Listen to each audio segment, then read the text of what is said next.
Hey beer geeks, welcome back to Baron, where today we're brewing a DIPA so hoppy that there's even hops in the mash and there's still hops on my hands.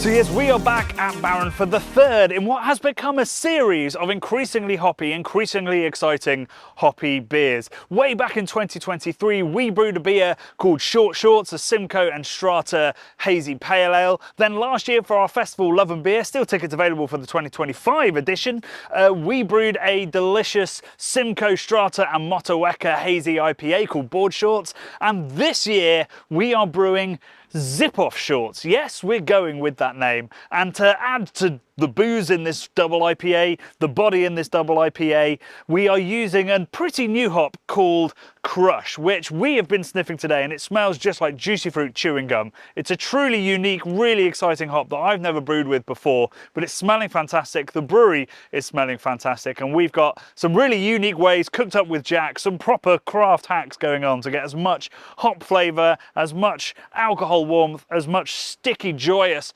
hoppiness as we can out of this beer. So watch this video for some real tips for homebrewers, for a great story about how brilliant, hopefully brilliant, double IPAs come together, and of course, the eventual tasting of Zipoff Shorts, a collab between Baron and Craft Beer Channel. Jack at Baron is now pretty famous for his limitless takes on double IPAs. Really, at the moment, feeling like I'll just play it a bit safer. A bit safe on this one. But even for him, making them isn't easy. Brewing an 8% beer on an entirely manual kit is not a small undertaking. It meant hand loading in 400 kilograms of grain, or 16 bags, into a mash tun that, let's be honest, wasn't really designed for these kinds of beers. Pale malt, wheat, oats and chit malt all went in as Jack employed a power tool, and we quite literally maxed out the capacity in our bid to make as big and full-bodied a beer as possible. As the beer came to the boil, we threw in lots of lovely Centennial, then sat down to rub the aroma hops that would be going into the Whirlpool and Dry Hop, and to sample some of Jack's latest creations. Jack, thanks for having me back after the chaos of Board Shorts, which I have to say I think it's our best collaboration we've ever done, and I think one of my beers of last year. That's high praise. It's what happens when you get to pick the hop selections. I reckon I picked exactly what I wanted. And we've kind of done that again, except that we've added one for this beer, which we'll dig into a second, which I've had in beer, but I've never crushed a crush physically. Crushed a crush. So I'm looking forward to doing that. So tell me about, we're calling it Zipoff trousers, that's where we've landed? Zipoff Shorts. Zipoff Shorts, sorry, yeah. So this is the next in our series of, we've gone Short Shorts, Board Shorts, Zipoff Shorts.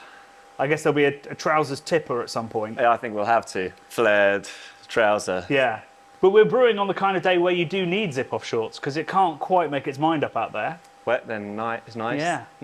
What's a Zipoff Short when it's a beer? What's the recipe? I think if you ask anyone in the beer scene, they'll know exactly what you mean when you ask them, what is a Zipoff Short? We're going for Board Shorts Plus. Yeah. And that, as far as I can remember, was a Strata, Simcoe and Motueka IPA, because I think Short Shorts, the first one, the pale, didn't have Motueka, it was just Strata as Simcoe. Yeah, I believe so. As every iteration gets stronger and it ascends to the next style, we're adding another hop and making it more intense. So we thought the same three hops, Strata, Simcoe, Motueka, and then we're whacking in some Crush. Yeah. As you asked for. I said, how about Crush? And you went, sounds good. And that was probably the extent of my input, because you sent me the email with the recipe, and there were so many hops. Yeah. There were so many hop products that I was a little bit out of my depth.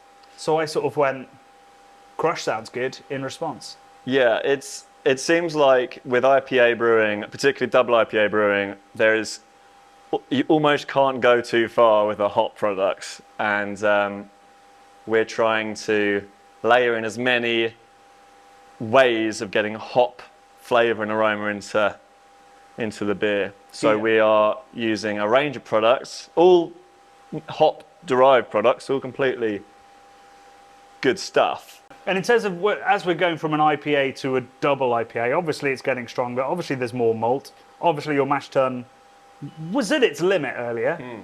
Just a little dribble. Yeah. What else do you need to do to go from IPA to DIPA? We're going obviously more booze. I don't know. Everyone has a slightly different interpretation of where they draw the line at the double for a double IPA. I can't call it a double IPA unless it hits 8%. More bitterness. We're going to up the bitterness. I think I can't remember exactly what I told you on the email. We're over 50, over 55. No, 60 IBU. Yeah, I think it was 60 IBU, which is a term that is quite hard to visualize in a double IPA because there's a lot of things playing into. Yeah, a lot of sweetness, booziness, hop saturation. Yeah. IBU is an absolute term, but in terms of how it presents, it's a very subjective thing, and it's down to our recipe and down to our varieties and the various oils within them. Should we? So you've been using crush on occasion already. So you've got corduroy pillows. Corduroy pillows are making headlines. Yeah. So that I'm not going to ask about that. I'm also not going to ask about what happened with landing gear, but we are going to drink it. Let's have a rub of crush before we try the beer. Because there is often quite a big difference between what you get between your fingers and what you get as a result. Right. Oh, that's the strata. Okay, right. Let's take a little bit of this. There you are. So from my limited reading on crush has only really come onto my radar in the last year or so, but it was crossed in 2007, so it's been finding its feet for a while in the field.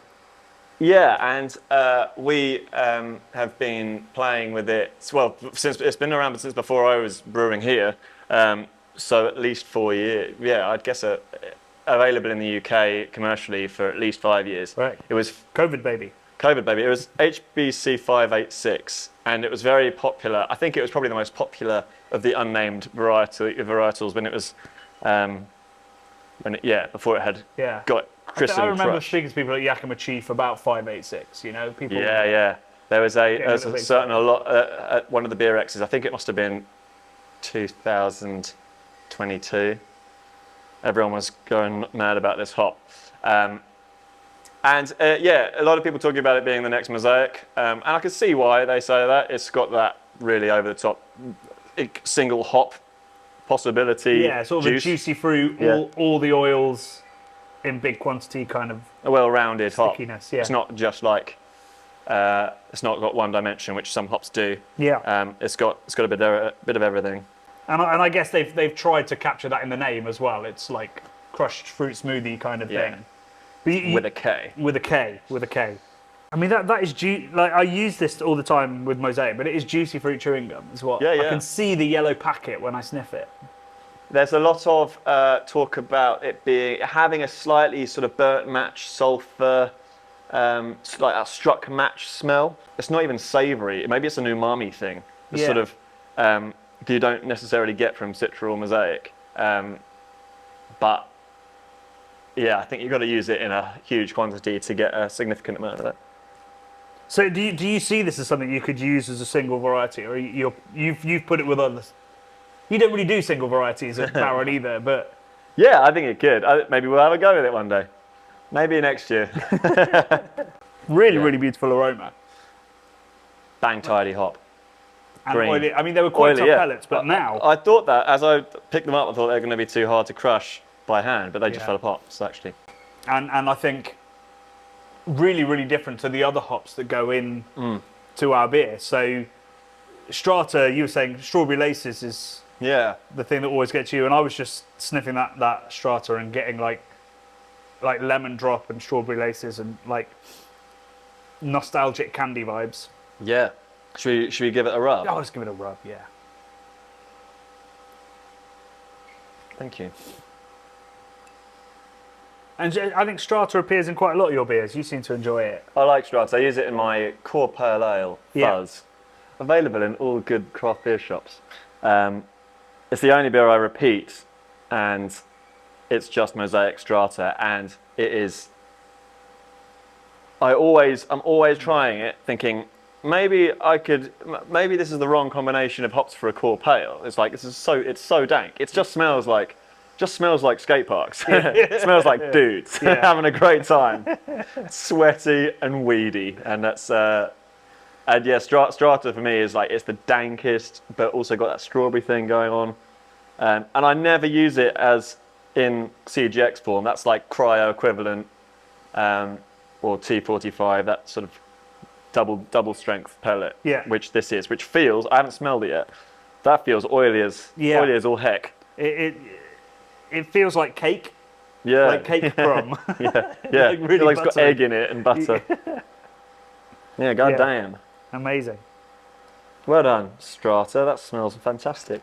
The nice thing about Strata, I think, with Motueka is all high notes. This smells like dirtier. Yeah. Like it's got that thick, oily grease that gives a real good base layer for all IPAs. Yeah, I think it's the same with like I talked about this on Channel 4. I once made an all Azaka Pale Ale that was just all sticky base notes. It didn't work as a beer. So like, I'm not sure you could use Strata as a single hop. You'd miss those top notes. Yeah. But Crush definitely has those. Yeah.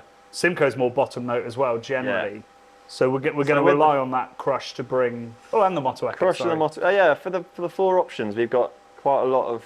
We've got all the bases covered. Yeah. Finally, we got to the double IPA and we've got it all covered. This beer should taste nice. No, this can't be perfect because Trousers has to be the perfect one. True. Yeah, I mean, it's a phenomenal.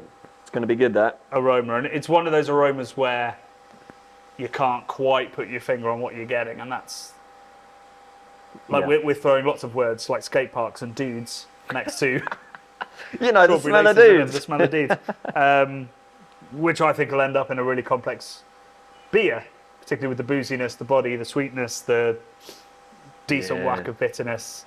I'm very excited about A, what this brewery is going to smell like in about 10 minutes time, and B, what this beer is going to smell like at this festival, because I think it's going to be unlike anybody else's. We're going. I'm in a bad habit of overdoing things at the moment when it comes to like dry hopping and nothing. I'm not rarely at the moment feeling like I'll just play it a bit safer. A bit safe on this one. Right. I've been a bit stupid, so I think we're going 25 plus grams a litre just dry hop, which is quite high, and 10 odd gram a litre in the hot side. So and we're going to be using all sorts of other products to amp it up, get the most out of it. And just a quick word on those different products that we're now using increasingly, because you start to see them. Actually, maybe you don't put them on here; you just put the actual variety. But lots of breweries are putting those weird words on, CGX and cryo, and I mean, there's Spectrum, Incognito. Most of these are to amp up the aroma, to get better efficiency, but they need to work with actual pellets as well. I've not ever, as far as I'm aware, I've not ever had a beer that is, not ever tried a beer that is entirely made with these non-pellet hops, because they bring so much to the table. But yes, using, I think you've always got to have at least so for an IPA, at least 10, 12 grams a litre has got to be pellet hops. Because those extracts need to cling to something, and you also need, I guess, the complexity that comes with at least some vegetal matter. Yeah, even if it's a textural flavour.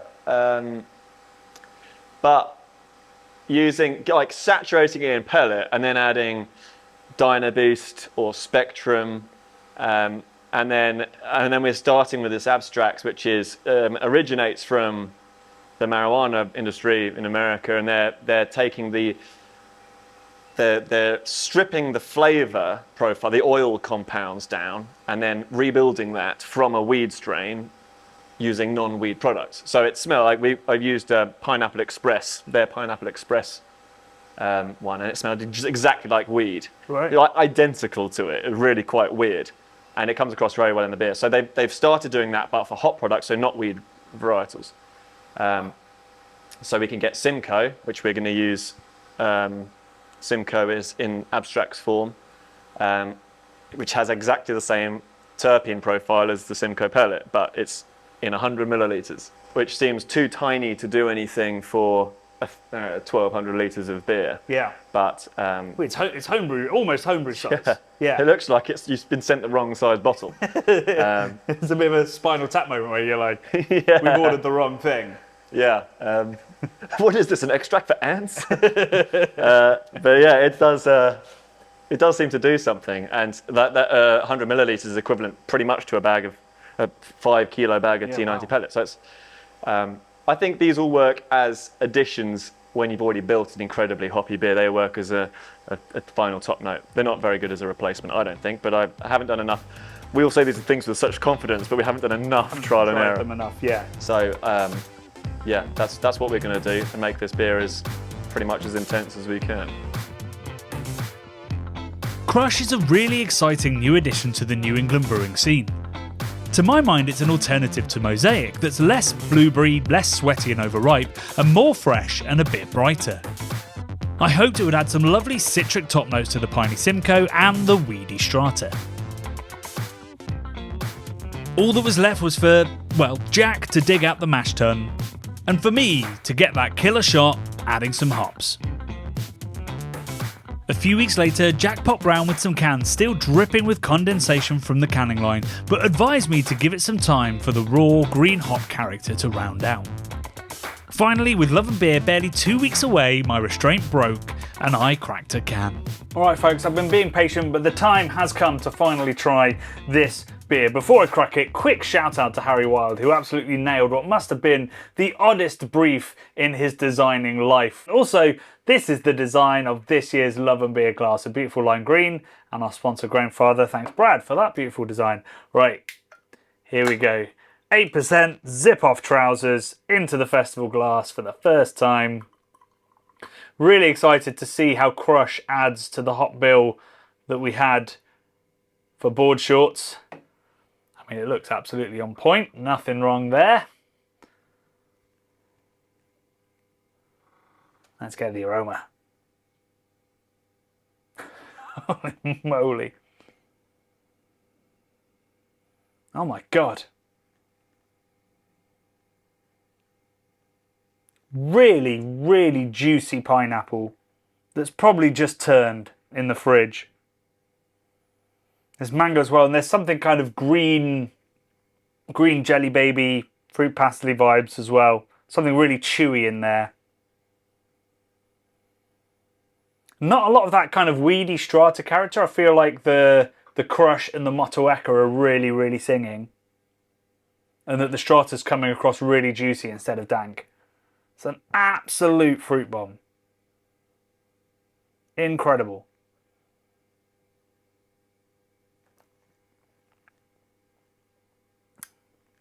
"13 years and I still haven't learned to drink properly." Wow. Really chewy, juicy, sticky, like passion fruit, green fruit pastels, loads of that pineapple again, loads of kind of limey tang as well, I think, from the Motueka. It's a really complex, really juicy, really interesting beer that has a big old whack of bitterness at the end as well. I think we were hitting about 50 IBU, and I think that's about right for a beer of this strength on the hazy side. But it really, this fresh, just comes across so beautifully and just feels like you've been smashed in the face with a grapefruit at the end. There's just so much fruit there. I can't even comprehend, I can't even explain. This is juicier than fruit juice, but also somehow significantly more drinkable as well.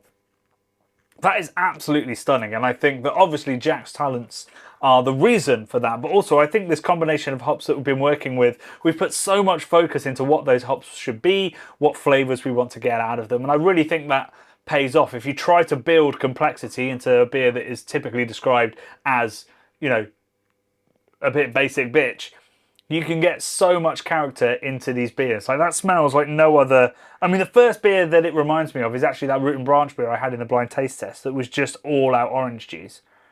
This one's like got lime on top of that, and it's got that pineapple character. It's one of those things where you just can't believe you're smelling a beer. So Jack, people, that is absolutely stellar, even better than board shorts, I think, particularly because of how balanced and complex we've actually managed to make this beer. I cannot wait to see what the 400 or so people that have come to the beer festival think of this beer, because I think it's going to absolutely blow their socks off, while thankfully not smelling too much like sweaty socks. If you haven't got tickets to our festival, Love and Beer, it's on the 17th of October at Hackney at the Beer Merchants Tap. It's going to be an amazing celebration of amazing collaborative brewing, of amazing homebrew, of amazing ingredients, and of course amazing street food. So please do get your tickets. 25 quid gets you in, gets you first pour, and indeed gets you a glass and a tote. A beautiful glass, exactly this one.